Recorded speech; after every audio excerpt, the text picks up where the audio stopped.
Reserve Bank of India Act 1934.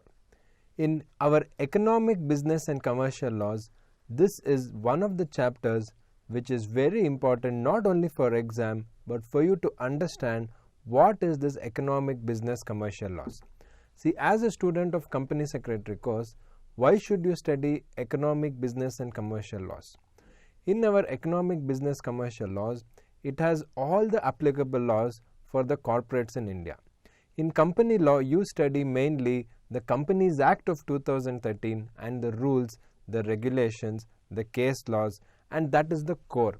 But in economic, business, commercial laws, we have Foreign Exchange Management Act, FEMA in the first part, then we have Competition Act, and then we have the other laws like our Contract Act and many other economic laws including Real Estate Regulation Act and all of that. This subject is one of the biggest which you have in the entire CS Executive in terms of the syllabus and how vast it is. So the first chapter is our Reserve Bank of India Act 1934, and what this chapter covers mainly is the overview. We have already studied in +2 or our degree level that Reserve Bank is the Supreme Bank of India and it has the power of being banker to the banks. So how we have our own bank, we may go to State Bank of India, HDFC, Axis, ICI. These banks also need a banker and Reserve Bank of India is their banker. So RBI is the main regulator for all the banking functions and generally lot of the monetary and policy decisions of the government. Please remember that Reserve Bank of India is a separate company and it is having a separate act, the Reserve Bank of India Act 1934, and nobody can interfere in the functioning of the Reserve Bank of India. So first question you should ask yourself is, as a student of company secretary course, why should I study this or how is it relevant? If you understand this, everything else in this act becomes very easy for you. So the first thing about why you should study this is, please understand that all the things of FEMA, we have RBI and RBI regulations which come into picture. So if you know what is Reserve Bank, how Reserve Bank functions, you will get a clear picture. So what is covered in this chapter mainly initially is the basics. What is the Reserve Bank? History of Reserve Bank, when it was started, why do we need a Central Bank of India, which is the Reserve Bank of India, what are its functions, means what are its jobs. So when you know the overview, the bird's eye view about Reserve Bank of India, everything else becomes easy for you. So once we finish that, we study the specific things like what is the Central Board of the Reserve Bank, who is the governor. Governor is the main person who is in charge for all the operations. So how a governor is appointed, what is the duration of the governor. You may think, how is this helpful for me if I become a company secretary?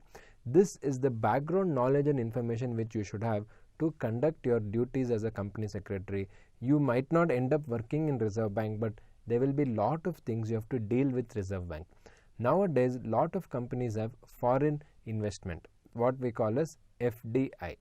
And for all these companies, we have to report to Reserve Bank of India through our AD banker, that is whoever bank is there, through them we have to go to Reserve Bank. So like this, in your job of company secretary, there are multiple times where you have to deal with the Reserve Bank of India, and that is why you should know this chapter. As I was telling you, Reserve Bank is the main regulator for all the economic activities for all the companies, whether it is FEMA, whether it is non-banking financial companies, or even something as simple as what the currency notes you and me use. So even from printing the currency notes to how much to print and what are the procedures relating to that, everything is conducted by Reserve Bank and you have to know this, and that is why we have this. And apart from that, you should know what is the monetary policies. You might have read the newspaper, things like repo rate and all the other rates which Reserve Bank will slash. So whether it is your interest rate in the bank, whether it is your home loan interest, everything depends on the policy of the Reserve Bank of India.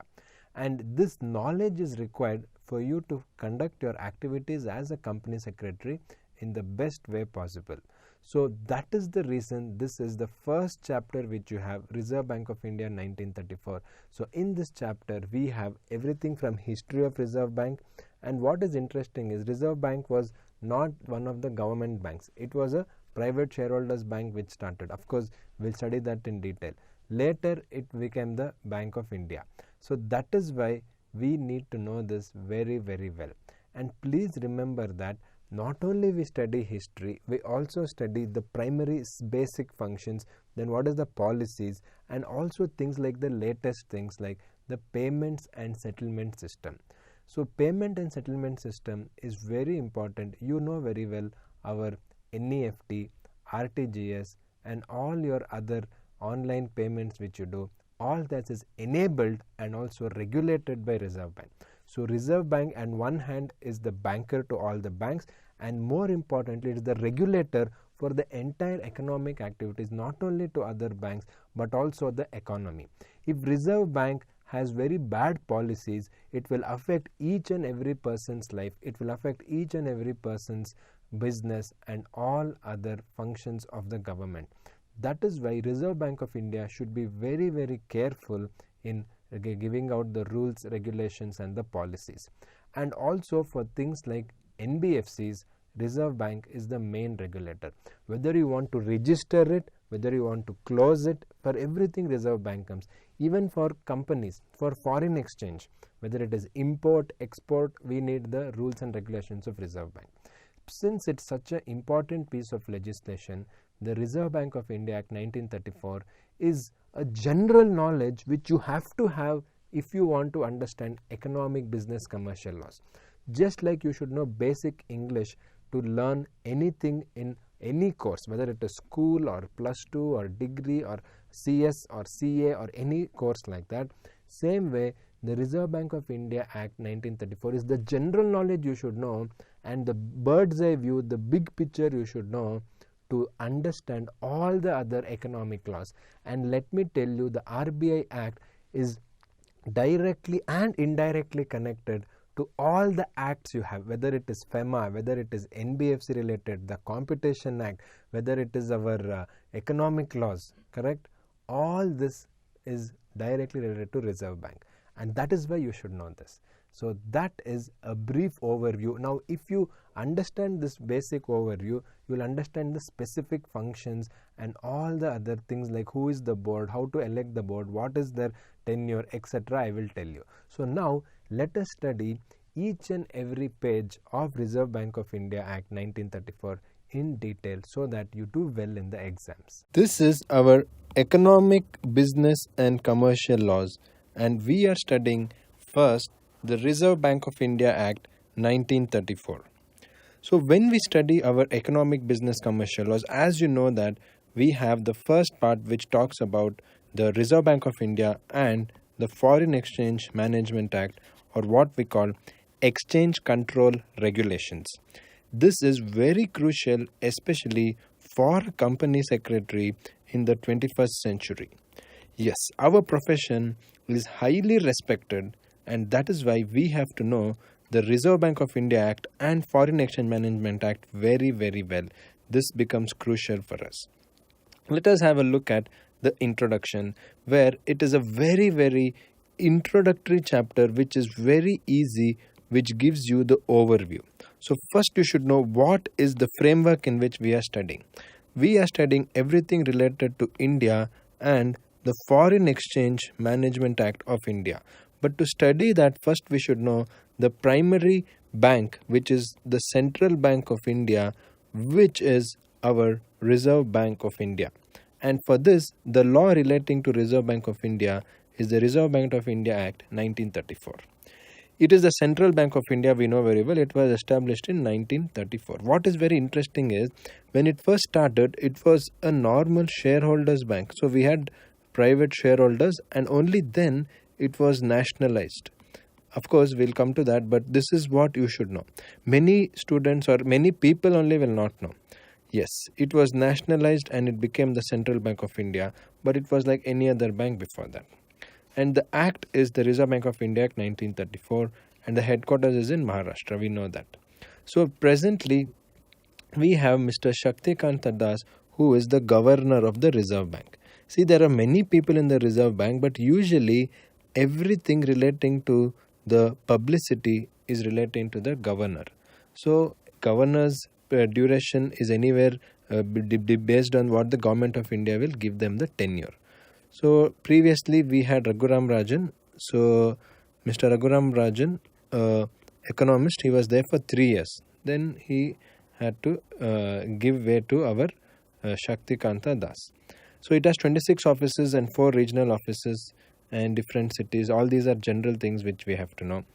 Now what Reserve Bank does is it acts as banker's bank. So whatever banks we have, whether we have State Bank of India, whether we have HDFC, whether we have our Bank of Baroda, whatever, any bank, we need to know that they have to go to the Reserve Bank of India because RBI is the banker's bank. So what does it do primarily? It regulates and makes policy. See, this is very important. Policy depends on what the other banks have to do. So it gives the overall framework. We can say that when you say policy, overall framework, what the bank can do, what the bank cannot do. For entire India, we have RBI, which gives us the overall picture. See, these some basic things you may already know, correct? But we need to study this in detail. We always say that Reserve Bank is the organ of the government. So it is part of the government and we should know this. So when we say Government of India, we say Reserve Bank is one of the organs of the government. Of course, it is independent and there is a government machinery working under it. But we say that it's organ of the government and which participates in the financial markets in different ways. And one primary thing which all of us know is that currency notes. RBI issues currency notes and only RBI. There is no other bank which can issue our currency notes. So whether it is our 100 rupee note, whether it is our 500 rupee note, now we have 2000 rupee note. So all this comes under the Reserve Bank of India. Nobody else can print. So they have a printing section. So they print the notes. Coincidentally, the printing section is in the city of Mysore in India and no other bank can do it. Now we'll know a little bit of history or how this whole thing came. So it was the recommendation of the Hilton Young Commission. So they told we need to have one bank which is called the Reserve Bank. And it was started as a shareholder bank. I told you earlier, no? So it had 5 crore capital. At that time, it's a very big amount. When we are looking at almost 85 years old, it's a very, very big amount. And they started as a shareholders bank. Primarily, it was in Kolkata. Also, our capital was Kolkata. Only later it became Delhi, correct? In British East India time, Kolkata was the capital. They used to call it Calcutta. Then in Mumbai, it was moved in 1937. Mumbai has always been our financial capital right from history. Initially, it was privately owned and the government had a nominal share of 2,20,000. So as I told you, it was nationalized only in 1949.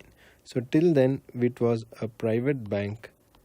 It seems little new, right? We may feel, what, Reserve Bank was private bank? Yeah, you should know all this. That is why we study history. Many people tell, why should we know history when we study law? But in every class I do, I always put history. Because history, whatever we are today, whether it is our society, whether it is our economy, anything, it is because of history. And we have to know little bit of history even. And also, forget everything. To understand properly, history helps a lot. I have seen it personally. That is why, if you know history, you'll understand very easily. So, it was fully owned by the Government of India from 1949. So, let us look at the banking history. So, we have the Imperial Bank, which came into existence 27th of Jan 1921 by the Imperial Bank of India Act 1920. It was established by the amalgamation of the Presidency Bank back then. We need to know that it was the biggest bank till 1935. And Reserve Bank of India was very much required, and that is why in 1935 we have the Reserve Bank of India. And please remember that initially it was a commercial bank. Okay. Now it acted as the sole banker to the government. In the first half of the 19th century, 3 Presidency Bank was started in Madras, Bombay and Bengal. So these are the 3 presidency banks. This is all this we need to know. It is before Reserve Bank of India. Okay. Towards the end of 19th century, the cash balance of the government kept in the treasuries had the connections with the presidency bank, and this is how the system was running that time. This is, again I'm telling you, before RBI. Let's look at the organization structure and the management of our Reserve Bank of India. You may be thinking, will they ask in exam? See, for us, to understand some concepts, we should know how the entire system works. They might not ask a direct question in exam. What is organization structure and management of RBI? They don't ask like that. But to know this, it will help you to understand other concepts. So if you know this, you'll understand other concepts. So everyone thinks the governor is the first person. No. In Central Board of Directors, this is the highest authority in our Reserve Bank of India. And this is the Central Board of Directors. So as you can see, they are the highest authority. Next we have the governor, and below the governor we have the deputy governor, and they are 4 people in number. So as you can see, there are 4 deputy governors. Then we have the executive directors, and they are 10 in number. So as you can see, we have 1 governor, but more importantly, the Central Board of Directors are the highest authority. Next we have the principal chief general manager, who is below this executive directors. This is important for us to understand. Then we have the chief general managers. Below that we have general managers. There are many in number, deputy general managers and the assistant general manager.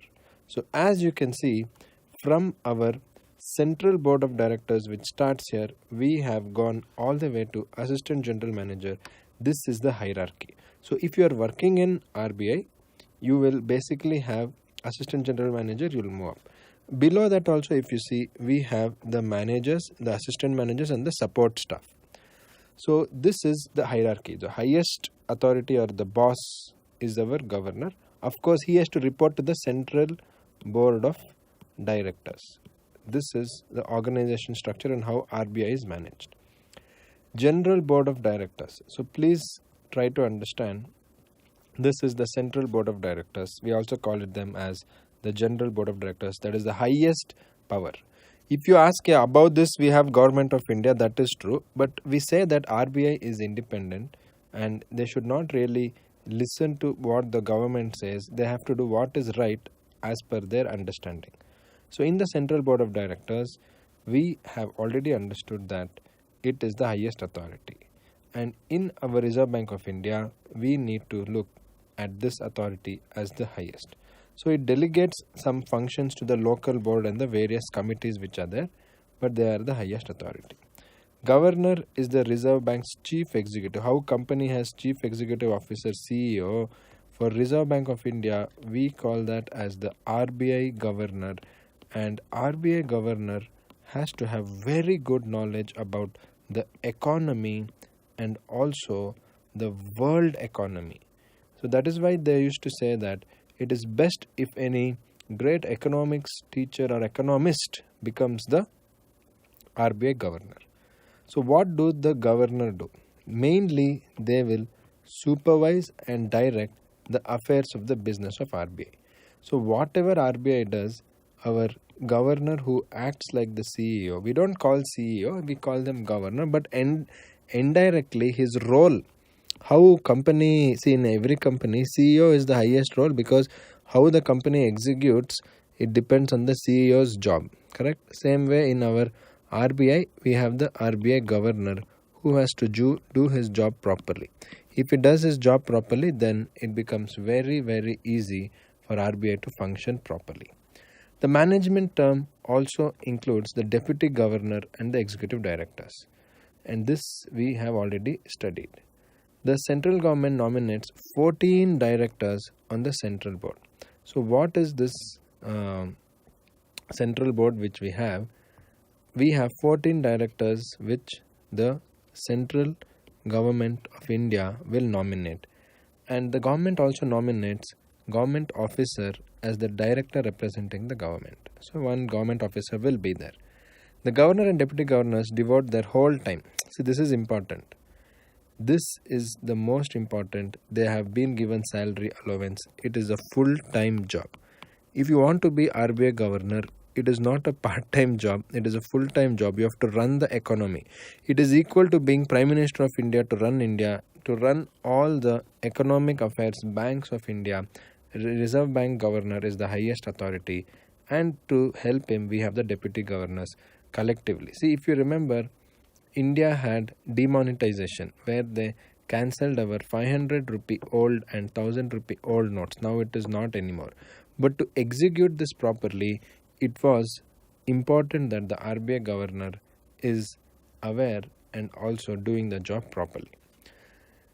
So we have a deputy governor authorized by him in this behalf in writing who may vote for him at that meeting.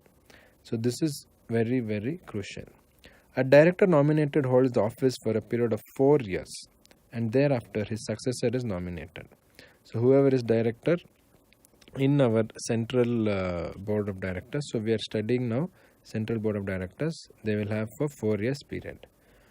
Please understand that no act or proceeding of the board can be questioned. So we cannot question merely where there is any vacancy or any defect in the constitution of the board.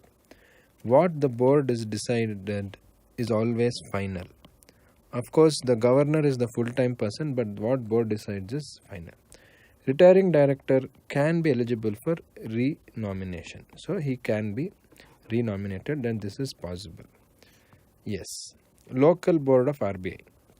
So as we understood, RBI has 4 local boards, and this board is for every region of India. So we have our north, south and east and west, correct? So we have western, eastern, northern and southern areas of the country. And since India is such a huge country, we need the local boards to function properly.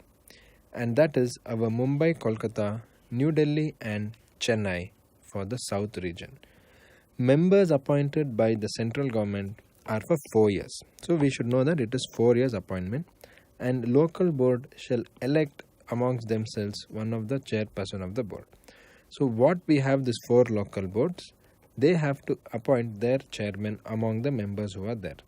And whoever is there, they have 4 years period as per the Reserve Bank of India Act. Please don't forget, as we are studying Reserve Bank of India Act, RBI Act. And also it is best as you study in video class, please make your own notes. Otherwise, it may seem that how many points are there, how do we remember? So try to understand overall, as you know. See, I'll just quickly give you a recap what we have done so far. So if you see that time it will be easy. So when you make points also, first is Reserve Bank of India Act, that is the thing. I gave you the introduction, and after introduction we studied little bit of the history of the Reserve Bank of India, then the general banking history, and this is relating to Indian banking history. We studied about the Imperial Bank, correct? Like this points if you make, it will form like a story, because when you study on your own it seems never ending and very difficult to understand. After that we studied the structure, and this is right from the topmost, which is Central Board of Directors, and they will be above the governor. So RBI governor is the highest authority except the Central Board of Directors. So nobody is going to question the RBI governor except Central Board of Directors. They can question the RBI governor. And the lowest is the support staff.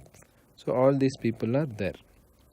Then we studied the Central Board of Directors, that is below Central Board of Directors is who? Our governor of RBI, correct? Then we have the concept of local board of the RBI, and this is for our 4 regions of India, correct? India is a huge country. Now we come to RBI Acts, its function and the banking awareness. Acts governing specific functions. So we need to know that apart from the Reserve Bank of India Act, which we call as in short RBI Act, there are some other acts we should know. That is the Public Debt Act, Government Securities Act, and we have the Securities Contract Act, then Indian Coinage Act, Foreign Exchange Regulation Act, Foreign Exchange Management Act, which is our FEMA. Then we have our Governs Trade and Foreign Exchange Market, that is relating to FEMA.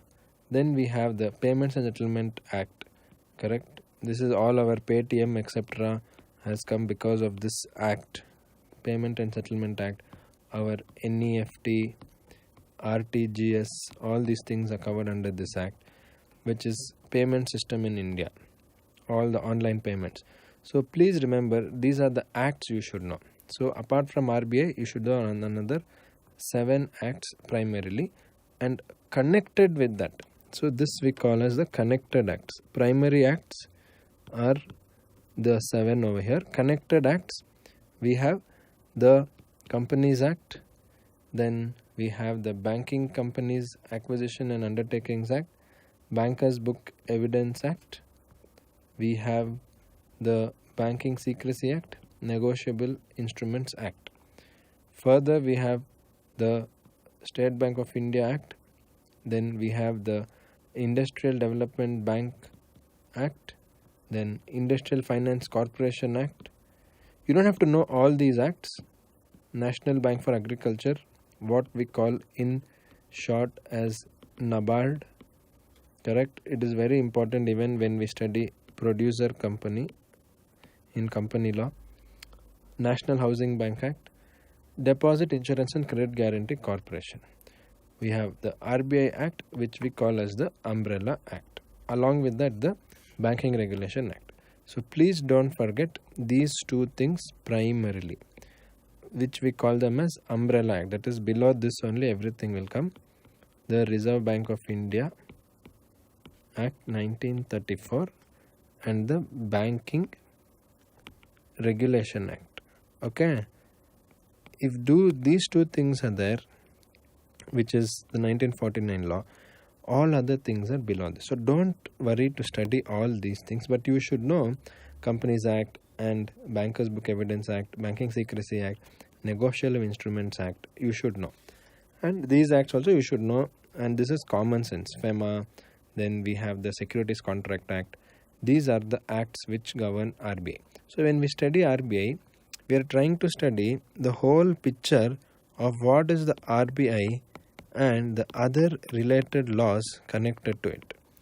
So primarily we have RBI, and I told you we have the Umbrella Acts, which is the 2 main acts. So first is this, we'll put Roman number, second is this. So below this, all these acts over here we will study.